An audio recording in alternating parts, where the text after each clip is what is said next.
One, two, three. Hey, what's up? This is Wilson with Abysmal Hymns, and I got Reza Mills back with me again. We're doing something different this week.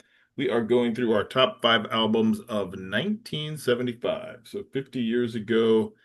And boy, was there some good music coming out in 1975. I was alive to witness it, but I was a baby, so I was very unaware. Um, yeah. So, what are your thoughts on that year in music? Yeah, well, it's 4 years off before I was born, so sadly, my memory is even even more Even lacking. hazier. Yeah, I was technically -4. Right. Yeah. So it's kind of a weird year, really, because if you think about it, it was kind of punk as we know it was still a year or two off. Hardcore was still well off, at Right. least 5 years off. And I suppose, rock music as we know it, hard rock, was continuing to pull in massive audiences. Heavy metal, so to speak. I know Sabbath, of course, was the first, but you know, the later, much heavier stuff. Again, you had Motorhead forming this year, Iron Maiden forming this year. So it was kind of a I see it as a very transitional period for Right. for a lot of genres. And I suppose, yeah, what can you say? I suppose if you like pop as well, it was some good stuff. I've got a couple of popish, if they can be I got categorized maybe such two, there. kind Yeah. of. So yeah, interesting. Yeah, and I'm looking forward to this one. All right. Well, let's shoot it off with your first. All right. So I thought I would go over to Germany and one of my favorite bands, Kraftwerk. Um, and the album I'm going to be mentioning is called Radioactivity. And, at this point, this was their fifth record, if I remember correctly. And the first three was kind of more in the krautrock vein. Then they did Autobahn the year before in '74. And that sort of, it's still, the songs are still quite long.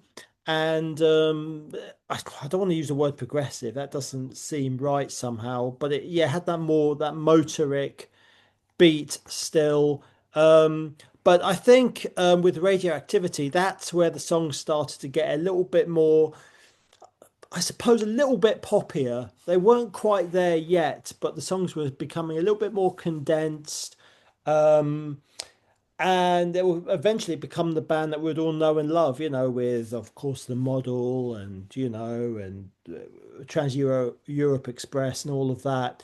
And I can't remember. I think the theme of the album is radioactivity, as I say, and the use of Geiger meters. I think that's what they're called. So there's that whole theme going on. So yeah, I've always loved Kraftwerk. I've always seen them as a really interesting band, and not a perfect record by any means, but again, seeing as I mentioned before, 75 being the year of transitions, I see it as being one of their sort of transitional albums. Right. I can see that. With Kraftwerk, it's kind of weird. I never think of their 70s output. Um, and the 70s were a generally weird time for what we call electronic music, Mm. because Yeah, most of it was like disco at that point in time. yeah, Just true. the drum machine sounds and Mm. MIDI was just kind of coming into being at that point. Yeah, and really, Kraftwerk, I mean, they laid the groundworks to what would later become synth pop, in the early 80s with all OMD and, I suppose Ultravox to a degree, and and even New Order slash Joy Mhm. Division who were inspired by them. So they were a very important band. If you're into sort of new wave stuff and synth these things, then um, yeah, I would say they're pretty critical. Without Yeah, these guys, for and I sure. think they were even sampled in hip hop as well, if Africa Yeah. Bombata, if I remember correctly. Um, so yeah, very important band, very influential, and yeah, my first pick. All right, cool. I guess I'm gonna get the obvious one out of the way when it comes to what you expect from me. Um, Somebody who took a turn on this album because that's what they do is take turns and are always like one step ahead of the game. It was a bizarre turn into soul, Yeah. and I'm talking about David Bowie's Young Americans album, which like all the vocal takes he was doing in like one take, just totally nailing it. Hmm. Um, it almost, the song Young Americans always makes me think of like the theme song to uh Saturday Night Live, it had that kind of New York boogie sound. But then there's it gets a lot darker on the second side, and yeah, he just does some really fascinating vocal arrangements. And I mean it's for me it's one of my favorite Bowie albums because he Yeah. sings so well on it. Like he's blending the baritone croon in, but doing a lot of falsetto stuff. He discovered I think it was Luther Vandross on this album. Yeah, that's right. Yeah. And he also had John Lennon in the studio with him. Hmm. So yeah, it was a good time for cocaine apparently. Yeah. I mean, if you look at some of that footage, I can tell, with his suit and everything, he looked out of it at times, looked really, that sort of that when people take a lot of cocaine, they have that sort of expressionless face. I could tell with some of the videos, I was like, Jesus Christ, he does not look good. But the music's fantastic, absolutely brilliant. And I'm not someone who's that big into soul at all, really. But I like this transition. The song "Young Americans" is obviously a huge hit, and yeah, it's very catchy, as you'd expect from Bowie, and certainly a massive step away from Ziggy Stardust, that's for sure. Right. And I think, the song Fame is kind of like a Yeah. precursor to a lot of electro pop and Yeah. things that fall into new wave too. Even a precursor to what he would do with like "Let's Dance," I guess, and Right. stuff Let's like that. Dance and even like Scary Monsters, The Super monsters, Creeps. yeah, yeah, yeah. Can't fault that one. Brilliant. Yeah. Mhm. All right, what you got? All right. Well, contemporaries, I guess, of Bowie. My choice is Roxy Music, one of my favorite bands, and their 1975, obviously, album Siren. Um, Roxy Music, I've heard some people like, oh, well, Brian Eno, after the first two albums, yeah, I don't bother with Roxy Music. And I think that's a pity. I love Eno, love those two records with him. They were fantastic for what they were. But I'm also a big Brian Ferry fan. I like that whole croonery thing that he does, And Siren obviously had a massive hit with Love is the Drug. Mhm. And I see it as kind of a companion piece to Bowie's Young Americans. It sort of saw them getting a little bit slicker. I'm fairly sure he did a solo album this year with songs like Let's Stay Together. I'm pretty sure it was this year as well.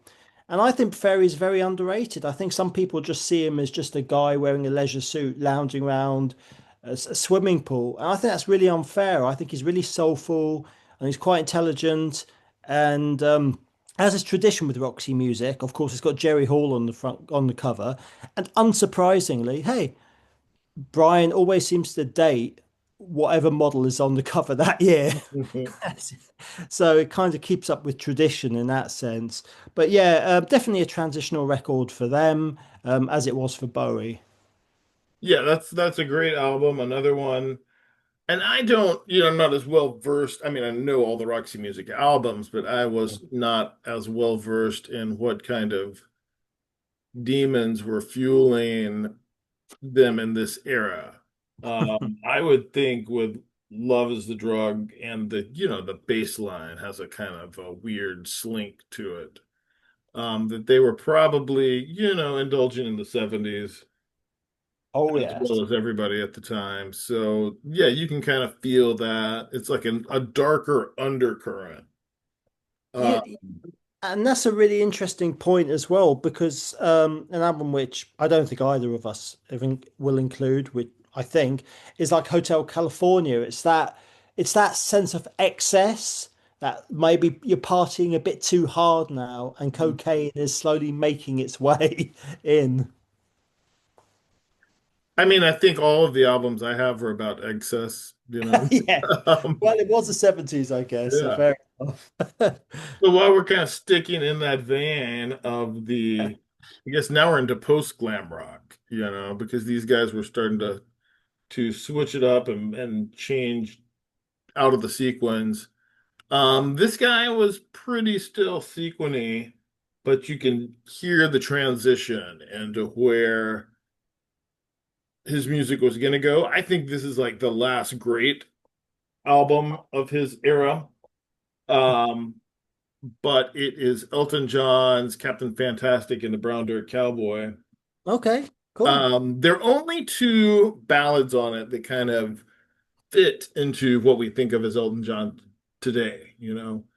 But they're like spectacular. I mean, you're talking about We All Fall in Love Sometimes and Someone Saved My Life Tonight, Mm, which Someone Saved My Life Tonight is a little more depressive than it is like a love song.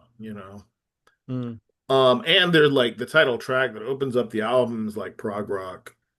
There's a lot of proggier moments on this album. But it was, I think that's another thing. It was also like created out of excess. Yeah. And I've always thought that the Brown Dirt Cowboy was kind of a wink at Elton John about to come out of the closet because that sounds like a hint in that direction. Um, but yeah, I mean, he would eventually go into disco, and Elton John got too poppy for me. I mean, I think the only time I've seen Elton John was in, I want to say 1995. Uh, Mm. so we had already gotten into the Lion King years, but that was, the best that I could get at that point in time. But Davy Johnstone was still playing guitar for him then, and he does some fantastic guitar work on this album. He's an underrated guitar player. Hmm. Um, yeah, great album. Cool. Yeah. I mean, did you ever see that film Rocket Man? Yep. Hmm. Yeah, I recommend that. I'm not, I have to admit, I'm not the biggest Elton John fan in the world. That possibly is because some really horrible records that he did in the 80s. Oh my God, Leather Jackets, Jesus, that is bad. I can understand the appeal, I guess. He's an interesting artist, and definitely fits in with, as you say, that whole sort of post-glam world. Cool. All right. Um, so my choice up next. Now, when it comes to pop music, these days it seems to be sort of really bad auto-tuned R&B, but pop music back in the day, back in the 70s at least, for the most part, was something a little bit more interesting. And the band that I'm going to feature, a band called 10cc, and their album, The Original Soundtrack. Very interesting group. I think most of them were from Manchester, so near where I'm from.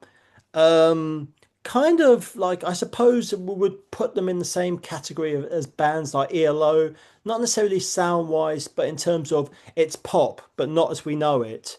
And of course, the massive song on this thing is "I'm Not in Love." And Yeah, it's a good tune for what it is, but yeah, I think people should really dig into this record because it's far more to it than just that song. And you got like Ennui à Paris, which is like nearly a near 9 minute prog opera of sorts in three parts. And Life is a Minestrone, which is almost like prototype XTC. So a lot of people who write these guys off, you're making a huge mistake. There's more to them than I'm Not in Love and Dreadlock Holiday. They've got some really interesting prog moments. I mean, Graham Goldman, for example, he wrote hits for people like the Yardbirds, For Your Love. He wrote that. So he was like a songwriting prodigy. And then, of course, you got Godley and Cream, who go on to do their thing with Cry and all of that. Again, more prog pop later on. So, yeah, a band of many talents. It's, again, if I'm going to listen to pop, I'll listen to something like this. Again, if you're into ELO Sparks, that kind of world, maybe the Tubes to a degree, then I think you might get on board with these guys. Yeah, they're a band who I've always liked everything I've heard from them. I've just never owned an album. Yeah, yeah. Luckily, they're the sort of band where if you go into, we'll call them charity shops here or thrift stores, I suppose, you can always find their albums for like £3, £4 second hand. So yeah, you'll find their albums everywhere. If you find it cheaply enough, it's definitely worth owning a copy because there's a lot to offer there. Again, like Sparks, I think I put them in a similar-ish category. Okay, that works. I'll have to give them a shot for sure. I guess Cool. the next album of mine will be a transition from it's kind of like yeah, I mean it's another artist who's going from rock to a poppier format, but it's still darker than I mean, not what you would ex darker than what you would expect from most artists, not from this one.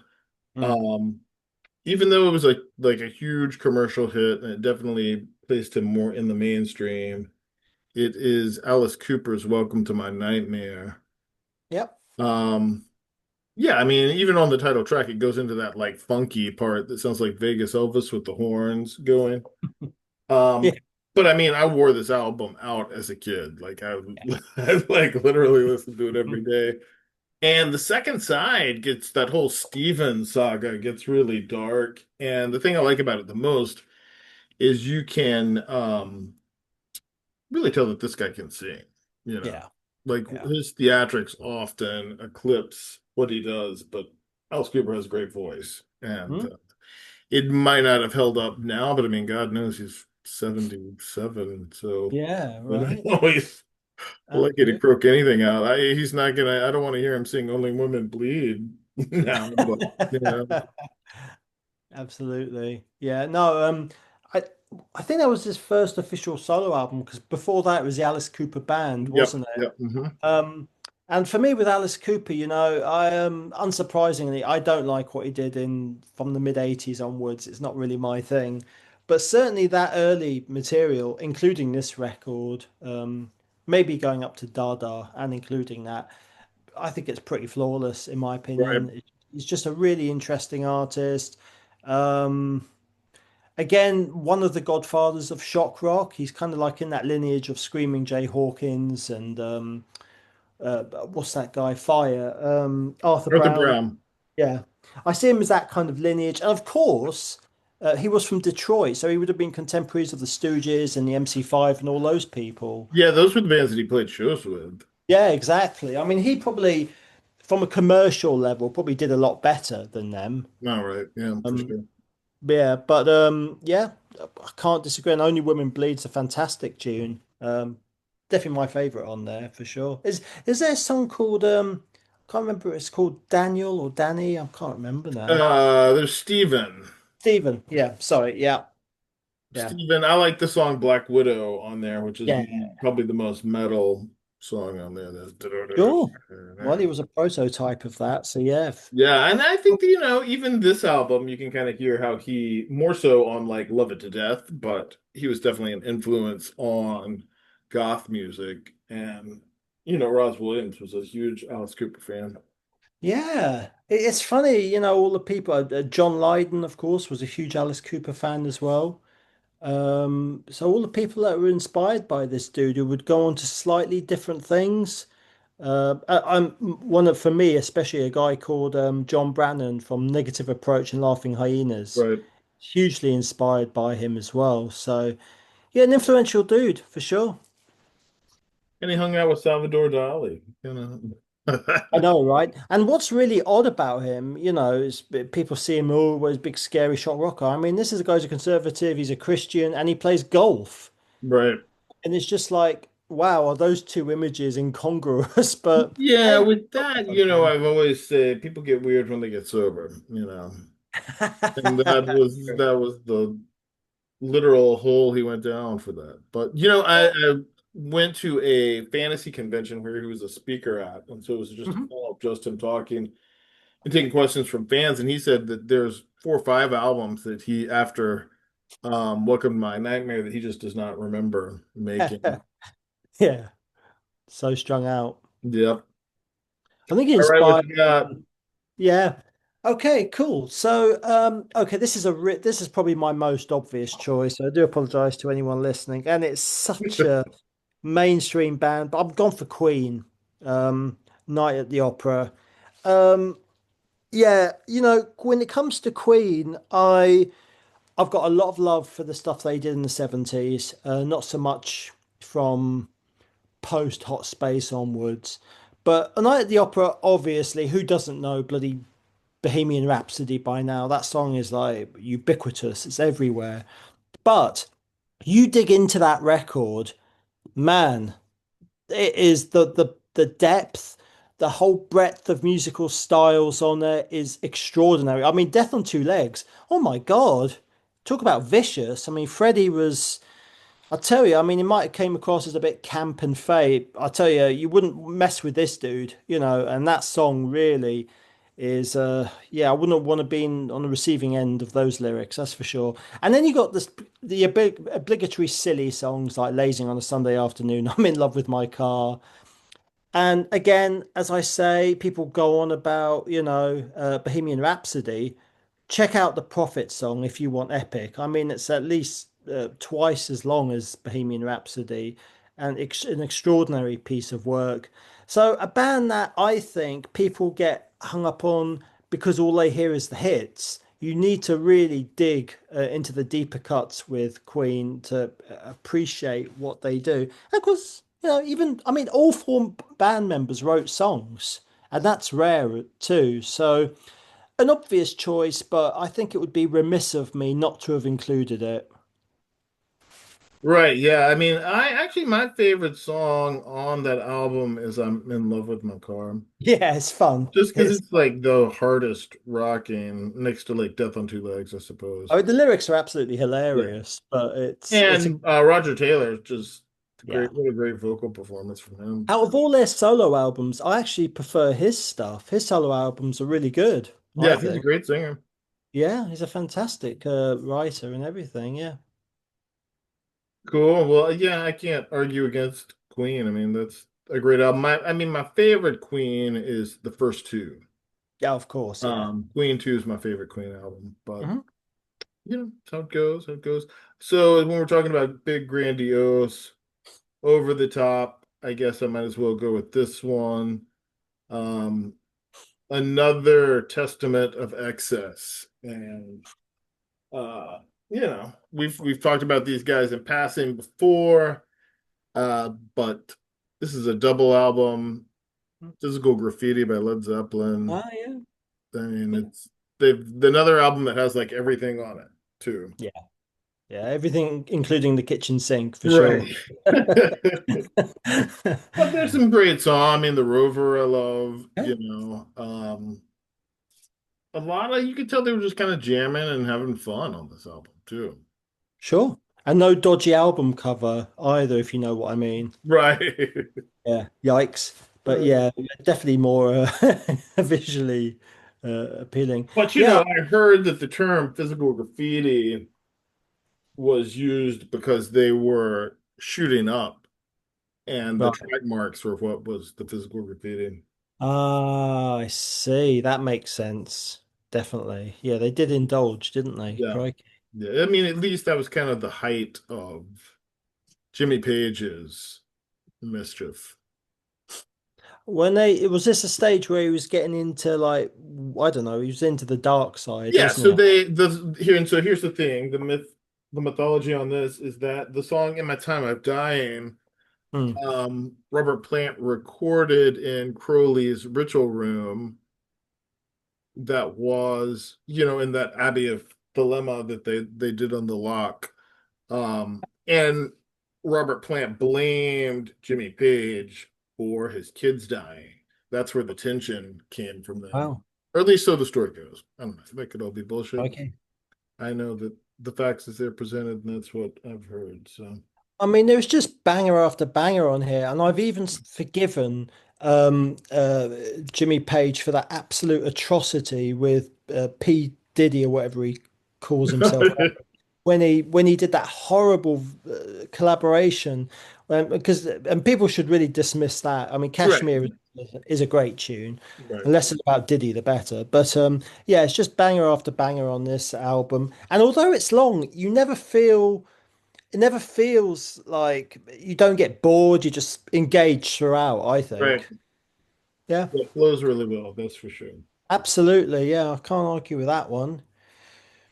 All right, so I've gone for something a bit punky now. And I've gone for Patti Smith and Horses. Again, as I said, sort of at the beginning of the show, it she was a funny artist in the sense of she just came after those original proto-punk bands, but it was just before the punk explosion. And when you listen to Horses, yeah, it's so ramshackle and improvised and avant-garde. And she has this very strange way of singing. Well, on this album especially, is that sort of weird spoken word style. Um, and she's got the brilliant Lenny Kaye on here, who would later put together the Nuggets compilations. And I follow her on Instagram, and I have to be honest, I find her a bit pretentious. But as a musical artist, I think she's definitely a huge influence. I think probably more than Dirty Harry.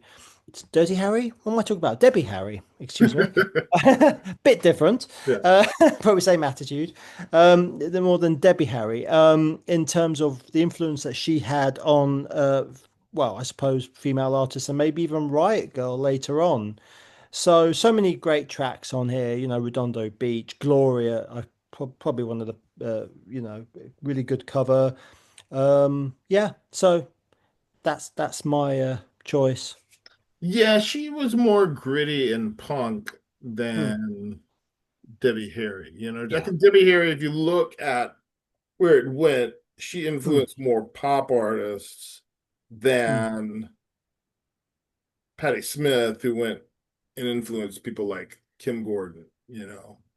Yeah, sure. Yeah. Nothing I think against Debbie Harry. I like Debbie Harry, no, but of course. It was just a different type of thing. I guess Debbie Harry was it was moving into that new wave kind of thing. Maybe sort of bands like Altered Images and all that kind of stuff, which is again is a bit poppier, as you say. But with Patti Smith, obviously you can hear the seeds of Riot Girl in a way, I would say.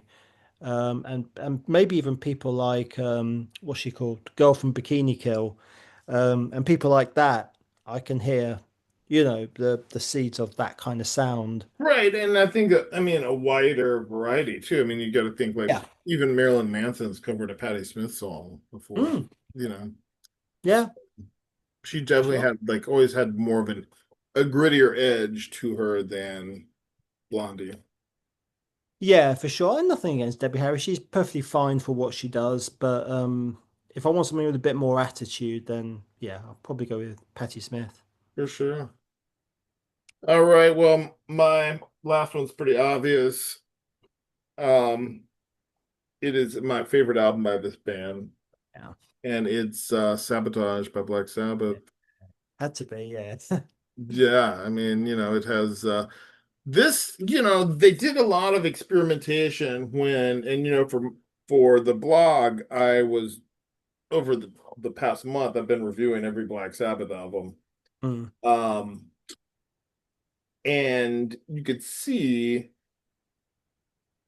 where the experimentation started taking off around volume 4, and then Sabbath Bloody Sabbath. By the time we got there, things were like starting to get haywire with the keyboards and getting really crazy mm. with Greg Lake being brought in.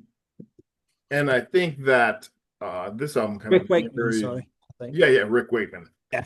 um Greg Lake should have come in too, Same sort of genre. right? um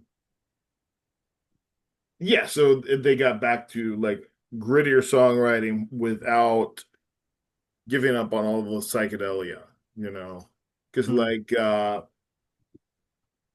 there's some freaking trippy as hell songs on this album. Also probably some of the heavier ones, Hole in the Sky is Oh yeah, certainly has one of that my metal favorites. edge that translates into what metal is today. And Ozzy Yeah, sounds great. I think Ozzy sounds fantastic on it. bless him. Yeah, Symptoms of the Universe, of Yeah. course. I Yeah. mean, that there was nothing with that kind of almost thrash attack like they did on that. So Did Metallica cover that on? I'm trying to think. no, Sepultura covered Yes, it on Sepultura. that Nativity in Black album. Yeah. Now has Metallica covered it in all their endless box sets of covers and things like that? Yeah. Maybe. I don't I know. mean, I would say, I mean, I love this record. It's a good choice. I mean, I was sort of umming and ahhing about whether to include it, but I know that when we were corresponding before, you had sort of mentioned it. And I didn't want to just, I thought I'd choose something different and let you sort Right, of cover this one just to make it a bit more interesting for folk. I love Superzar. They used to open with that thing, a really interesting kind of almost classical, right, yeah. operatic piece, almost a bit Queenish, I would say. Mhm. The only song I could probably do without, if I'm honest, is Am I Going Insane? Um, it's okay, but it's like one of those songs like Changes where I might skip it. I don't hate it by any means, but I'm just like, I find it a bit silly. It's a Uh, little happy. People yeah. go in and saying they're a little happy on Yeah, it doesn't suit them, does it? Of course, they make up for it with the writ, of it. course, Right, yeah. but yeah, but for the most part, absolutely fantastic record. Yep, it is. I mean, and everything's dialed in perfectly on this one. It's kind of like there's not enough recognition of this album when we talk about stuff in the catalog. I think that like Yeah, Volume 4 gets no, most of the credit. it's a Ma shame. Master of Reality, the same thing. Hmm. Yeah, yeah, I know. It's definitely an underrated record of theirs, I think. I suppose in a way, the beginning of the end, if you want to look at it that way, in Right, terms yeah. It's the peak for sure. yeah, yeah, The last, couple Ozzy albums are good, but yeah, I mean, Never Say Die is a good album. Technical yeah. Ecstasy is a good album. But Yeah. I suppose the last, if you want to put it cohesive, I guess in a way, Right. maybe. And that was, some of it's just the chemistry. Like I was Yeah. reading about them as I was been reviewing these albums and, you know, how the studio had to hold the band together. They Hmm. were trying to bring in other singers some of the time. Yeah. The those last two albums, just the chemistry had fallen apart. And I think the song Never Say Die feels like the last great Sabbath song, you know? I agree. I'm a bit bittersweet, really, I guess, a bit ironic. Right. Yeah, hopeful, wishful thinking more than reality. Right. Which is funny because, like, so my first exposure to the broader song base of Black Sabbath was before I bought any Sabbath albums, I had Ozzy's Speak of the Devil, which is just that live album where he's playing Sabbath songs, Sure. and Never Say Dies on that. Oh, Um, okay. That's interesting. and Symptom of the Universe is too. Yeah. So, That's with Randy Rhodes, is it? no, it's Brad Oh, it's after Gillis him. on that. Okay. They made Oh, it after Randy died. sure. All right. Cool. All Yeah. right. There we go. So next up, we got 1985, Yeah, that which, would be interesting. yeah, and it's funny, like the 5 years are always, I guess we could say it about 2025 too. Yeah. There's Oh, like a weird transition taking place. oh yeah. If Yeah. you think about it 85. with like in 75, you brought it up at the beginning, it was the transition out of the first part of the 70s, which was like reactionary to the end of the 60s, where it was like, well, we don't want to be hippies anymore. This is louder, Yeah. bigger, more aggressive. Yeah. Um, and then, somewhere midstream, disco came in, Yeah. which we talk about like how a lot of people like to talk about how, grunge changed things for like hair metal and whatever. But I mean, Mm. I think disco did that for rock music because you Well, have to the disco think, sucks thing as well, wasn't yeah, there? I mean, a lot of it was reactionary against it. Yeah. Um, mean, with disco, I guess, I mean, there's some of it that I appreciate it. I think there's a lot of rubbish out there, but then you got some exceptional stuff like obviously Chic and Sister Sledge, I guess, is quite fun. And that song that I have a soft spot for by Yvonne Elliman, If I Can't Have You, from the Saturday Night Fever soundtrack, Okay. I think is quite a bit of a guilty pleasure, I suppose. So there's some really, really good stuff in disco. Um, Really, the only disco that I got into was the Disco Kiss. I don't know that disco. Oh, Kiss, yeah, Like sorry, yeah, Dynasty Dynasty, and yeah. Sorry, yeah. I thought that was a which song. show like, which kind of goes to show that that's what they were going to start chasing wherever Yes. the money went. So they went from Kiss, Disco following the money? Kiss, Surely not. went from Disco Kiss into like hair metal Kiss. Of course. Yeah, well, it's Gina and the boys for you. Yeah. Cool. That's how it goes. So yeah, so we'll see what happens in 1985. Looking Thank forward you to it. guys for hanging out with us in the 70s.